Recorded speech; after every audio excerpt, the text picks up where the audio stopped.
听众朋友们，大家好，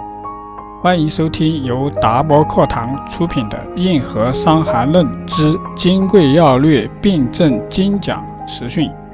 我是授课老师一万。这是我们硬核伤寒论系列课程的第4期培训课。这次给大家讲解金匮要略的相关内容和其中存在的误会和问题。今天我们来学习痰饮咳嗽病脉症治。那么这个痰饮咳嗽篇呢，它首先讲了四饮啊，就是这个水饮，它分为4类啊。首先是痰饮，痰饮是其人数甚精瘦，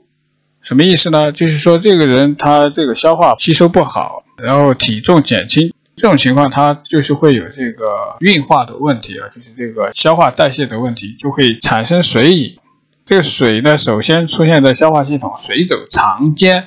就是在肚子里，它不能吸收，粒粒有声，谓之痰饮。那么这个痰饮呢，它是最开始的一种状态啊，就是在肠胃中间。那么饮水后，饮后啊，水流在胁下啊，就这个水饮呢，它跑到这个胁下，然后呢，克唾饮痛，谓之旋饮。那么这个咳嗽起来的时候，牵引到这里啊，发生疼痛，这是旋饮。那么溢饮是饮水流行归于四肢，也就是这个水它跑到表位上啊，当汗出而不汗出，所以它才会停留在皮肤表位四肢啊，身体疼重，也就是它可以出现疼痛和沉重的症状，谓之溢饮。那么溢饮当汗出而不汗出，那么就应该是去发汗，它分为寒热2种。那么最后是肢饮，肢饮讲的是其人克衣席，短气不得卧啊，就是躺不下去，躺下它就会加重啊，咳嗽的情况会加重啊，严重的情况是根本躺不下去，而且是端坐呼吸，那么这种它都属于肢饮。肢饮呢，其形如肿，就是好像有一点肿啊，它会有变成溢饮的这种趋势啊，但还没有那么肿。那么溢饮呢，一般是有暗坑的啊，肢饮它是没有暗坑，有暗坑那就肯定是溢饮了。那么接下来这个条文它又讲到腹心下有流饮，其人背寒冷大如手啊，就是这个背冷啊，这个有一块巴掌大的地方啊，背冷。那么这种情况呢，它也是属于这个水饮留在体内。那么流饮呢，它也可以造成胁下痛饮、缺盆、咳嗽转肾，就是说咳嗽的时候会加重这个症状。这个胁下痛呢，就是两边啊，肋骨两边的疼痛牵引到缺盆，就是锁骨上窝啊，这两边2块，而不是缺盆那个穴位啊。那么胸中有流饮呢，还可以表现为短气而渴，那么这个是津虚有这个水饮的情况啊，水饮造成的这个津液输布不均啊，表现为渴，还会出现四肢力竭痛，也就是关节炎类似的这个症状，身体关节的疼痛。那么脉沉代表里位有水饮啊，它也叫做流饮。那么它有这么多名字啊，包括后面的这个水气病脉症治里面讲到的什么脾水、正水、实水，它其实都是可以在这个四饮当中被解释的，而不需要有这么多名字。比如说这个流饮，它其实后面的浮饮，它其实都是旋饮、肢饮的一些情况。再比如说膈上有病啊，它的膈上之病，满喘咳唾啊，就是这个胸满，还有咳嗽啊、吐痰，那么它会伴随有寒热或者是疼痛的表现。如果它是目气自出，就是说这个流眼泪啊，有这个不由自主流泪的这些症状，其人整身润，就是这个身上的肌肉翘动，比较严重的情况呢，它肯定是有不饮，就是说这个里面有停留的这个水饮。那么这个有水饮的病人就不能够突然饮很多水，就是不能突然的暴饮啊，不能够大量的喝水。如果喝多了以后，就容易出现揣满的症状，而且水饮停留啊，形成肢饮上逆的这种情况。如果是饮食少，就是这种胃口不好，就是胃虚的情况，但是呢，饮水多，那么水它就会停留在心下，就停留在肠胃中间，那么就会出现心悸或者是短气的情况。脉双旋者寒也，也就是两边的脉它都旋的话，那么这个是有里寒。那么脉偏旋呢，就是水饮啊，这个水饮它停留在一边，它是会跑来跑去的。那么治法呢，首先是这个痰饮啊，痰饮它是属于一个里寒的情况，痰饮当以温药合之。那么什么是温药呢？就是这个白术啊，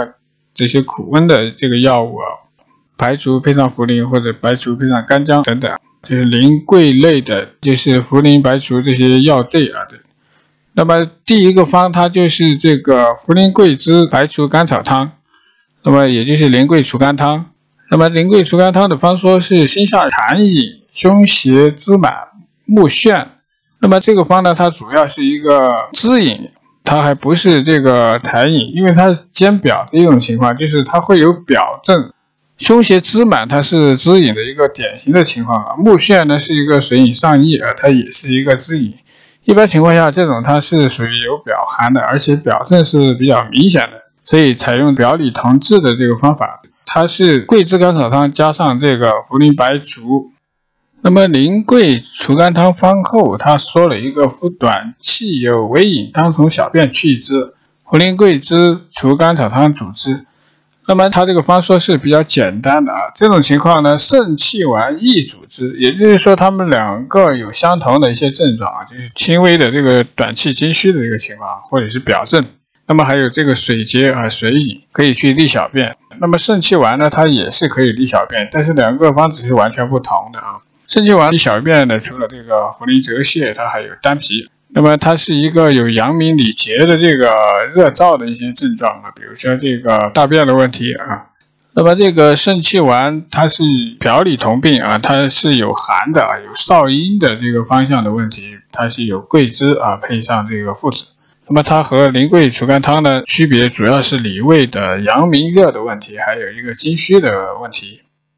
那么第二个方是肝续半夏汤啊，肝续半夏汤呢，它这个病者脉浮，也就是这个脉呢比沉还要厉害啊，就是完全是潜伏在里味啊，就是里味有水饮，其人欲自利，就是有点想拉肚子啊。如果是拉了肚子以后呢，他反而会感觉轻松。但是呢，虽然下利啊，但是这个心下去坚满，也就是说它这个里结浮满是比较顽固、比较厉害的啊，就是包括一些结胸啊、水结腹水或者是客喘的一些情况。那么这种情况，它下利以后反而感觉松快、轻松的话，这个情况就应该去利水。这个利水方呢，肝续半夏汤。它使用了这个肝碎、半夏、芍药、甘草，最后加上蜂蜜啊一起煮。那么我们要去注意一下它的这个服法，它是顿服啊，就是一次啊，就是只喝一次的。那么这个肝碎的用法呢，我们应该要了解一下，它是一个比较猛烈的一个攻水啊，是一个攻下的一个药物，是利水的一个药物。那么最开始呢，应该从小剂量用起啊，就是用1克比较小的剂量。然后适摊的增加啊，增加到5克1两，一天增加1克，采用这种方法。然后呢，重病即止，也就是说它症状有减轻啊，就应该换其他的方，不能够长期的去这个攻啊，这个攻下是比较厉害的。接下来是石枣汤啊，石枣汤之所以得名呢，它是用大枣、石梅去煮另外3样药啊，分别是原花、肝续和大结。那么这3种药它都是非常厉害的一个攻水饮的一个药啊，用于这个腹水或者是所谓的血饮，包括一些比较厉害的客喘。那么这个血饮呢，它的症状就比肝续半夏汤要厉害啊，就是这个疼痛啊和这个腹水的这个状态，它是要更厉害一些。其中呢，这个原花它是苦温的啊，它是辛温的啊，它有辛味儿，可以走表，然后它有温里的这个作用，但是呢，它的攻下的作用非常的强。那么配上肝续和大吉这2种攻下的药物啊，都是煮水。那么这个用法呢，它是用这3种药捣筛啊，就是捣成散以后，用水加上这个石梅、大枣10枚大枣呢，按我们的算法就是3枚准1两，就是3两多一点啊，就是15克。大枣10枚呢，去煮这3个药的粉末啊，然后把这个大枣先煮到8合，然后把这个粉末用1钱比，那么1钱比呢，大概就相当于1方寸比左右的这个剂量啊，就是1克啊，1克左右，1克到2克啊，不到2克。那么雷人呢，服半钱，指的是半钱比，就是用一半，就是用这个1克以内。那么在早上吃1次。那么每天呢只能吃1次，而且是早上，为什么呢？因为你白天有什么问题也可以处理啊，晚上就不要吃了，中午晚上就不要吃。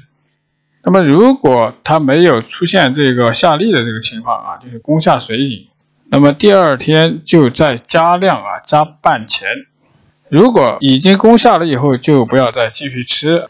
就喝这个稀粥啊，米粥煮得很烂的这个稀粥来养胃气。那么我们看到有些这个著名的经方家，他使用这个方的时候，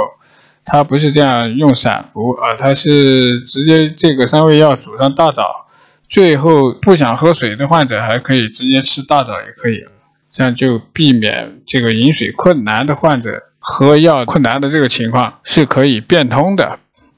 接下来是大青龙汤啊，大青龙汤和小青龙汤我们在以前都已经提到过。大青龙汤它是太阳病的一饮，当发其汗啊，它就是一个发汗比较厉害的一个方子。麻黄6两加上这个石膏如鸡子大，几乎就是半斤啊，就是8两的量，不低于半斤。那么这个大青龙汤呢，它是发汗很厉害的，麻黄配上桂枝、生姜、石膏、杏仁，然后理味呢甘草、大枣。那么这个用法啊，它也是要温腹啊，令汗出，汗出多就需要用温粉，就是这个爽身粉啊，去吸一下水，粉一下，免得受寒。如果吃下去以后就发汗了，就不要再服啊，易服汗者勿再服。那么就说明这个大青龙汤不能持续的去发汗，不能够长期的吃啊。我们看到有些案例当中，把这个大青龙当成治慢性病的这个方，那是不行的，因为太阳病它有一定的致限性啊，也就会在几天、1个星期治愈，或者是传变成其他的病啊。如果是一个慢性的鼻炎或者是其他的一些情况啊，就不能够使用大青龙去长期的使用啊，长期的吃一定会出问题的。那么接下来是小青龙汤，小青龙汤呢，它也可以治疗易饮啊，就是无汗的这种。我们在前面已经提到过，就不用再讲。接下来是这个木防己汤啊，木防己汤呢，它是治疗滋饮的一个方子。那么这个滋饮它有一个特点，就是它是有热的啊，就是里味有热，而且是有水结啊，有这个心下痞坚，就是腹胀，面色发黑，脉沉紧啊，吐下之不渝。那么是有偏虚的这个情况，伤了津液的这种情况。那么它里面是使用什么样去水呢？是用这个木防己啊，这个我们现在用的是汉防己。以前汉代的木防己其实就是汉防己啊，那么后来的木防己是有毒的，是被淘汰掉了。那么这个《伤寒金匮》里面的这个木防己的，通通都是这个粉防己，就是汉防己。那么他用这个防己配上石膏啊，这个是2个辛寒的药，再配上桂枝啊，加上人参，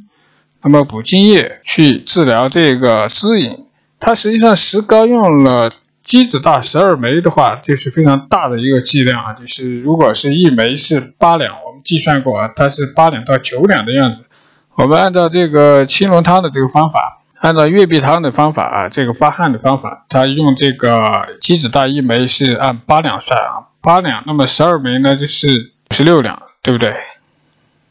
？96两1两5克啊，就是接近500克啊，这个量是非常大的。那么这么大的量的话，其实可能用不了那么多啊。那么在临床上这个量可以减小一点，它也可以起到这个攻下滋饮的这个作用啊，也就会出现下痢。那么石膏大剂量的用，它是可以补泻的，是可以清热去掉滋饮的。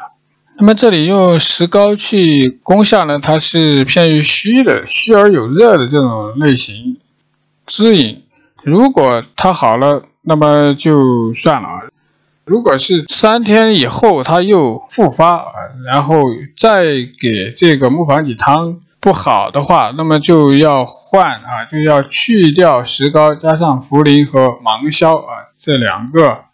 淡胜和这个苦寒的药咸寒的药，去这个水饮茯苓配芒硝它的这个虚实转换，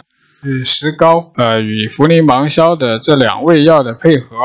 那么石膏是偏虚一点的那么偏实一点呢，就是茯苓加芒硝。那么这个用法它是在加减是在这个方案里面体现，我们可以去体会这3种药的配合不同的这个用法。接下来是厚朴大黄汤。那么厚朴大黄汤呢和厚朴山雾汤还有小承气汤，它们都是同样的组成。那么这个方子呢，它是可以治疗这个滋饮胸满就是有里热阳明里热结在里胃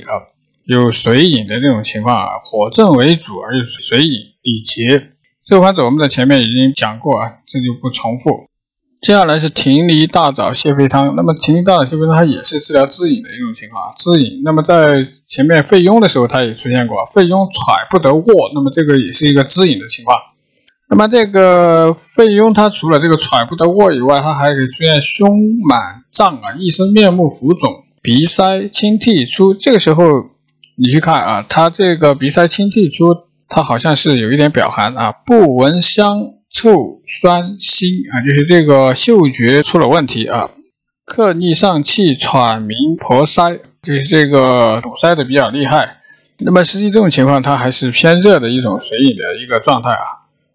接下来是小半夏汤小半夏汤的组成比较简单是半夏1升40克，生姜半斤8两，也是40克，2个是等量。那么他说是藕家本可，可者为郁解，也就是说这个藕家它是有这个胃虚水饮，有这个里寒。如果它出现了这个口渴的话，那么就说明它这个里寒已经减轻，这个水饮已经去掉了它就会出现口渴需要补津液的这种情况。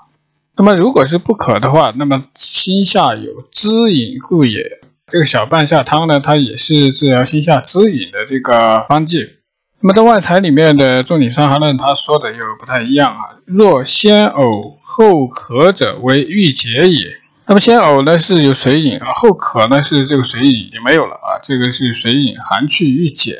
如果是先渴后藕，那么是水停在心下，此属饮家，也就是说这个是有滋饮的。那么藕家本渴，藕家一般是不会本渴的藕家怎么会口渴呢？所以呢这个条文有问题。我们对比千金的这个条文就会发现藕家不渴藕家一般是不会口渴的渴者为郁解。那么这个就说的就跟这个外材和这个伤寒论都有点不同本渴经反不渴，如果它是有口渴，这个是说明好转的这个趋向如果它有口渴，然而后来又变成了不渴，那么这个是有滋饮用小半夏来治疗。如果是加茯苓的情况是什么呢？就是先渴却呕，有口渴，但是后来又出现呕吐，此为水停心下小半夏加茯苓汤主之。那么这个小半夏加茯苓汤呢，它还有这个心下痞或者是隔间有水旋悸这些症状，就是目眩和心悸的水饮比较厉害的一些症状除了半夏生姜以外，再加上茯苓。那么这个条文呢，本应该是藕家不渴，小半夏汤主之渴者为郁解。那么第二个条文呢，就是先渴后呕，此为水停心下，此属饮家。那么饮家呢，就是小半夏加茯苓汤主之。藕家本渴经反不渴，是心下有滋饮故也，就是它本来快要好转，但是后来又出现不渴，那么这个是有滋饮在心下，是小半夏汤。那么藕家不渴呢，还是要用小半夏汤渴者为郁解，先呕后渴是这个郁解。那么藕家本渴经反不渴它出现了这个口渴以后，本来是郁解快要好，但是又出现了不渴，那么是水饮，那么用小半夏汤。水停心下呢，就会多一些症状比如说先渴后呕就多了一个呕，就是出现了呕吐。那么这个是水停心下需要加这个茯苓。小半夏汤加茯苓，所以这个比较绕一点啊。其实这小半夏加茯苓汤的这个症状肯定是比小半夏汤要多一些。那么接下来是这个五苓散啊，五苓散它是说甲苓受人脐下有悸，也就是这个悸动啊，就是这个小腹的这个悸动，它是有水饮，再加上这个吐涎沫而癫痫啊，这个属于癫痫类的这个水饮症啊，就是水饮上逆的这个症状。水也啊，就是说这个是一个水症。那么五苓散就是用猪苓、茯苓、泽泻、白术还有桂枝啊五味处为散。饮服方顺比，也可以用这个汤剂啊，用汤剂或者是汤剂加散剂啊，都可以，单用汤剂也行。接下来一个方子是防己焦木葶藜大黄丸，那么这个呢，它是辛温和这个苦寒、辛寒一起用啊。那么它这个也是寒热夹杂的，这个里面的焦木啊，指的是这个花椒里面的种子啊，用这个花椒种子。然后呢，它表现为腹满啊，这个是里结，口舌干燥，这个是有这个里热啊，是有阳明热。那么它又有这个水饮，那么这个是一个寒热同治的一个方法。这个焦木呢，它是可以这个去水饮啊，平喘祛痰，可以温里。那么这个防己葶藜和大黄这些都是偏于阳明病的，心平心寒，然后加上大黄这个苦寒的药啊，它这里是用的丸剂。后面方后有一个说法是渴者加芒硝半两啊，也就是加 2.5 克芒硝。为什么会口渴呢？因为这个它有水饮的话，出现了口渴，那个是有里热啊，是阳明水热，加上芒硝这个咸寒去清这个水热啊，去清热利水。那么这个方它主要还是去这个水饮。在复方当中有一个外胎茯苓饮。外胎茯苓饮呢，它是治疗这个水饮为主啊，偏虚的这个情况，气满不能食啊，就是这个有胃虚的这个情况，所以它使用了人参啊，配上这个茯苓白术。那么它有比较明显的这个气症啊，也就是胀满的这种情况啊，包括这个痰气啊，这个胀满，或者是有一些轻度的咳嗽的这种情况啊，肢饮的这种情况，那么它就用了这个枳实和橘皮。那么总共是6味药啊，这个后面他又提到了石枣汤啊，前面已经这个说过，小青龙汤啊是在这个《伤寒论》条文里面也出现过，还有这个苓桂味甘汤啊这些的用法，它是在这个咳嗽病里面出现的一些情况，就是从小青龙汤它会发展到苓桂味甘汤，就是用了小青龙汤以后。它出现了口燥啊，也就是口干燥啊，口干或者是口渴。那么表寒还没有解啊，水饮，还有这个里胃的一些情况，比如说这个小便难、食腹冒，就这个水饮上逆或者是这个小便的这个水结，那么可以使用茯苓桂枝五味子甘草汤啊，就是苓桂味甘汤。那么这一段它相当于一个连续的一个相关的一个条文，就是用了小青龙汤以后出现什么情况，可以使用苓桂味甘汤，或者是接下一个冲气极低，也就是使用了这个苓桂味甘汤以后，这个往上冲的这个症状减轻啊，也就是个表症减轻，表寒减轻，而反更克满者，就是这个咳嗽和胸满这个肢饮反而加重啊。那么这个时候呢，就在苓桂味甘汤的基础上啊，去掉桂枝，加上这个干姜细辛，就是去温里化饮，治疗咳满，就是这个咳嗽和胸满，这个痰多啊，这个肢饮的这个情况，这个是从表到里的一个转换。用了苓甘五味姜辛汤以后，咳满则止。也就是说，这个咳嗽减轻停止，而服更渴，就是出现了口渴、冲气复乏者，就是这个气往上冲啊，又有表症，以细辛干姜为热药也。因为细辛干姜五味子这些药是温性的，驱寒饮，所以这个时候咳嗽好了以后会出现口渴。那么如果这个口渴它自己消失，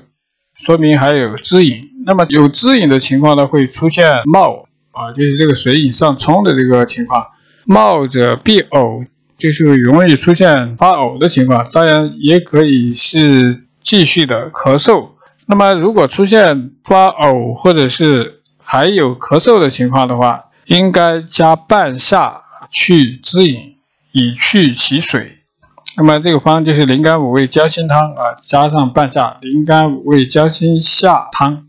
这个方用了以后，水去呕则止。那么把水饮去掉以后呢，这个发呕或者咳嗽就消失了。其人行肿，那么如果他还有这个异饮，还有这个肢体的这个肿胀沉重，那么可以用麻黄去治疗这种病。那么因为它存在这个血闭就是这个血弱或者是津虚的这种情况，不用麻黄，用杏仁去替代。如果使用麻黄的话，其人必厥，也就是会出现肢冷。为什么呢？因为血虚他说麻黄发其阳，因为麻黄发汗的话是必须是偏实的情况，就是没有津虚的情况。那么有津虚的情况又必须去发这个异饮，这个表味的寒饮，那么就用杏仁。那么这个方就变成灵甘五味姜辛夏杏汤也就是加了半夏再加杏仁。最后一种情况，若面热如醉状者，就是脸上有这个发红的这个情况脸红就像喝酒以后的这个情况，此为胃中热就是说它有里热。那么这个里热它是滋饮化热，我们前面讲过滋饮化热以后呢，就会上熏其面，令热，就有面热或者面红的这个情况。那么这种情况呢，应该加大黄去清这个滋饮，也就是干姜配大黄干姜和细辛五味子茯苓这些配上这个大黄去治疗这个滋饮化热的情况，这种情况是比较多的。那么这个方就是灵甘五味姜辛夏杏加大黄汤。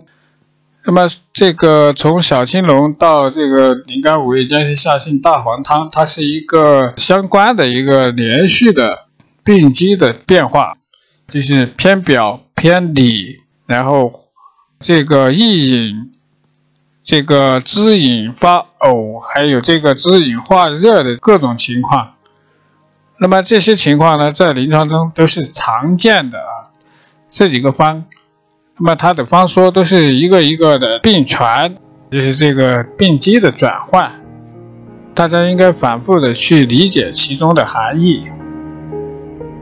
今天讲到这里，谢谢收听，我们下次再见。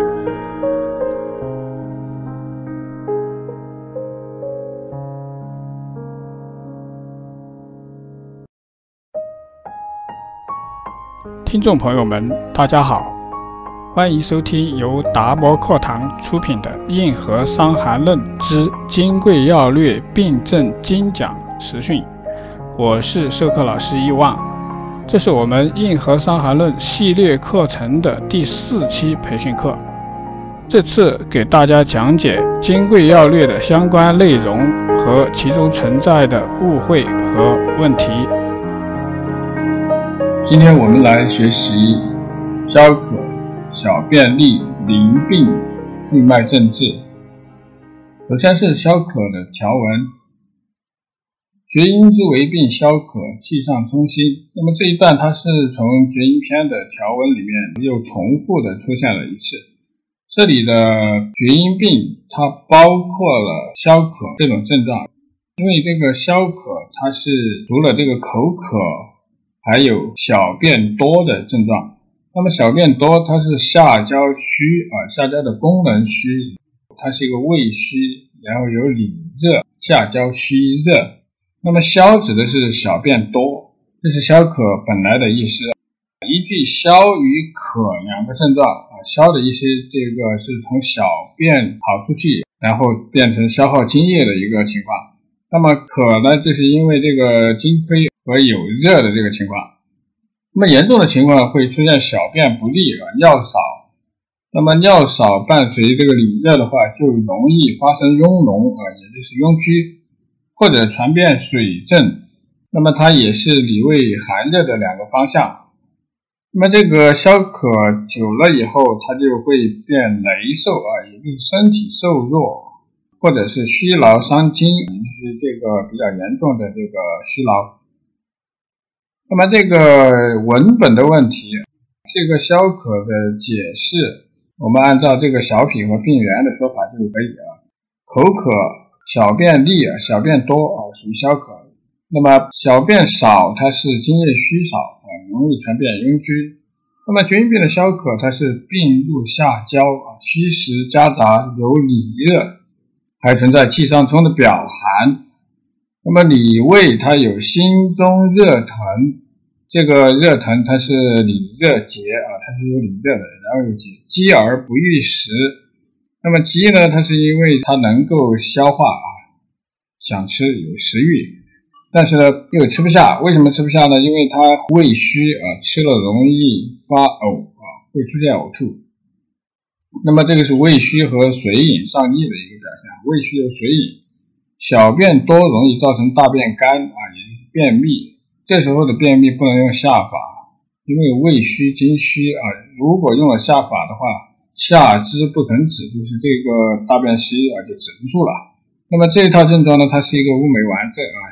属于厥阴中风的表里同病类型不是厥阴病的提纲因为提纲不是这个消渴，因为还有很多其他类型的厥阴病它没有消渴。那么出现消渴呢，一般都属于厥阴病但有个别的例外比如说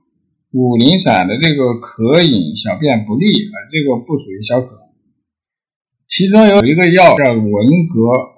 革散。那么文革它是贝壳一类的东西它和牡蛎有相似的地方，都可以治疗消渴就是这个小便利的问题，也可以出现口渴。那么它们都是咸味的药咸味药它是补虚驱邪可以去水饮，那么都常用于厥阴病。那么治疗消渴的第一个方式肾气丸，也就是八味丸。男子消渴小便反多，宜饮一斗肾气丸主之，就是他饮水多但是小便也多或者是小便不利。那么肾气丸我们在以前已经提到过多次了，这次就不讲了。那么第二个方是五苓散。五苓散它是脉浮小便不利为热消渴。那么这里的这个消渴它其实不是小便利它是小便不利。那么它会有口渴，是因为里胃存在水饮，而且有表寒不解。那么这个时候呢，使用五苓散。那么可欲饮水，水入即吐者，名曰水逆，五苓散主之。那么这种情况呢，它是因为里胃的水饮上逆这个上逆呢，它跟表不解表寒有关系，所以使用五苓散。那么五苓散前面已经反复多次了。第三个方是文革散文革散呢，它讲的是可欲饮水不止者，文革散主之，就是一味药单味文革5两，然后处于散，方寸比用开水沸汤5合合服方寸比。那么5合的大概就是30毫升就冲服这个散剂，也可以用汤剂那么这个文革呢，它是味咸平的，它可以治疗这个痔疮，还有一些疮痈还可以治疗克逆胸痹、腰痛、脐结这个它是有里结，然后属瘘就是这个痔疮大孔出血，缝中漏下，它可以止血可以止血，可以止渴，可以清热。那么它与牡蛎有很多类似的作用均可以治疗这个消渴，可以治疗口渴和小便利还可以止血止疮痈，还有一些里结。那么这个牡蛎呢，它散结的作用更强一些可以涌泄解表的作用更强一点。那么接下来是淋病。那么淋病的条文它也很简单，3个。那么这个淋病它指的是小便不利点滴不尽不是我们现在的这个性病不是这个尿路感染。那么它包括了这个有脓血的尿路感染或发炎，它可以出现这个小腹拘急、小腹痫急、痛饮其中。那么它可以出现小腹的疼痛，小便如粟状粟就是这个粟米，就是小米的颜色是偏红色或者是黄色它可以这个尿路感染出血或者是有脓。那么它主要是一个小便点滴不尽的尿不尽或者是有尿痛尿热，那么这些症状它都叫做淋病其中有一种它是胃中有热消谷饮食，就是你胃有热呢，它就是这个消化能力比较强，就吃的比较多。那么这种情况呢，这个有里热就造成小便数就小便的次数多，就是热迫津液下行的一个异常的现象小便多以后呢，就会造成大便闭坚大便就变硬了。这个是阳明病常见的情况。长期小便不利的患者呢，就叫做淋家。那么淋家呢，它有一些表症，但是不可以发汗，发汗容易动血，容易出现尿血。那么这种情况呢，因为大小便有异常的话，都是应该要考虑不能去辛温发汗，不能去麻黄桂枝之类的去解表。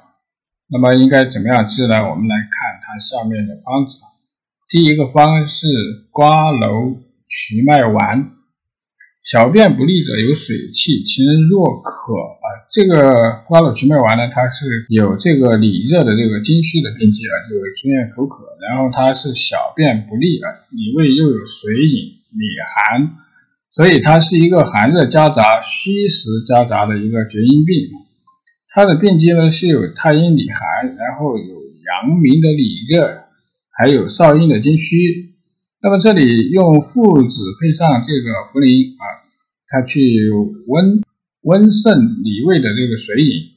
山药和这个瞿麦它都是补津液它是补津液，可以清虚热清热的。那么瓜蒌根呢，它是可以除湿热的，还可以排脓，也可以利小便的这个作用。第二个方是蒲灰散蒲灰散小便不利，它有什么特点呢？那么它使用了这个蒲灰也就是蒲黄打粉蒲黄这种药呢，它是偏寒的，主心腹膀胱寒热利小便，还可以止血，可以利小便可以止血化瘀利小便。那么这个滑石呢，它也是这个偏寒的，可以清热利小便，可以补虚。这个滑石它有一点点补虚的作用也可以止渴散结。那么十类药都有散结的作用。那么这个蒲灰散，蒲灰配上滑石，它就是治疗这个小便不利而淤血或者是出血的这种情况。接下来是滑石白羽散。那么滑石白羽散用了3个药。那么滑石白羽散它不同于蒲灰散，蒲灰散是偏热的，滑石白羽散它有热，但是它也有寒。那么这个乱发烧灰以后，它实际上就是血瘀炭，可以止血，也可以治疗小便不通，还可以治疗咳嗽。那么这个白鱼它指的是衣中白鱼，就是一种毒虫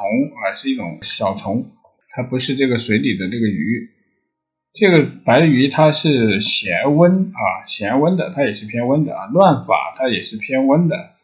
那么这个白鱼它主要是用于这个小便不利还可以治疗一些疮皮肤上的瘢痕。那么这3味药呢，它是寒热兼具的。那么如果白鱼不太好找的话，可以使用水蛭来替代。还有一个方子是茯苓龙涎汤茯苓龙涎汤呢，它是茯苓和白术加上龙涎，龙涎是一种矿物盐这个它是咸寒的咸寒加上这个白术的苦温和茯苓的淡渗去利尿。那么这个是一个寒热和水火夹杂的情况小便不利，它是一个温肾加上咸寒法。那么这个龙涎还有这个大涎还有这个乳咸都是这个咸寒的药物，可以相互参考一下它们之间的作用，有一些相似的地方，可以这个散结，可以利水清热，还可以治疗血症出血那么接下来是白虎加人参汤白虎加人参汤我们以前讲过了，现在不讲。最后一个方子是猪苓汤猪苓汤的这个条文，脉浮发热，可欲饮水，小便不利者猪苓汤。那么这个猪苓汤它其实讲的是五苓散，因为脉浮发热，它这个是有表证的，然后可以饮水小便不利啊，这个完全是一个五苓散的一个症状，而不是这个猪苓汤。因为这个猪苓汤在古代的时候，在张仲景的时代，它就指的是五苓散。猪苓汤啊，它和猪苓散搞混淆，是因为猪苓散误为猪苓汤啊，猪苓散指的是五苓散。那么这个方说正确的是293条，少阴病8、9日，一身手足浸热者。那么这个少阴病它是一个经虚啊，然后有里热啊，手足浸热。热在膀胱，鼻便血也。这个便血它指的是尿血啊，就这个里热偏下焦出现这个尿血，那么这个情况呢，使用猪苓汤。那么这个才是猪苓汤的条文293条啊，223条的这个脉浮发热可以饮水小便不利是猪苓散，猪苓散指的是五苓散。今天讲到这里，谢谢收听，我们下次再见。